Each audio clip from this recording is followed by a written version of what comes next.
think there's going to be a major impact for many Melburnians. We have a curfew now. You can't be outside your home between 8 and 5 in the morning.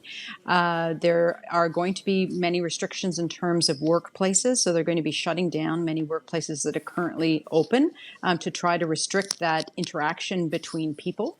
And they're restricting how many, where you can go in terms of exercising. You're not supposed to go really at any point more than 5 kilometers away from your residence. One of the main things is going to be shutting down of daycare and shutting down of the schools children that were back. So it's going to have a major impact on people with children. Is there any reason, or at least hypothesis at this stage, as to why the virus is transmitting so fast in Victoria compared to other parts of Australia? Well, I think it's just what happens when you get community spread.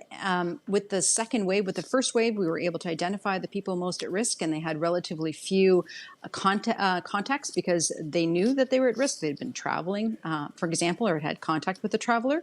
But here, once it's into the community, it's much harder to identify when you've been at risk of it. You've just been going to work. By going to work, you've been at risk. So once it kind of gets into the community, it becomes much harder to manage. And also people at work, if they get it at work, they bring it back home, and you end up getting spread at home as well.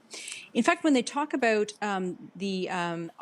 so how rapidly the virus is spreading, for every one person, just around one person is contracting the virus. So over time, with current restrictions, we'd get things under control, but it would be months from now.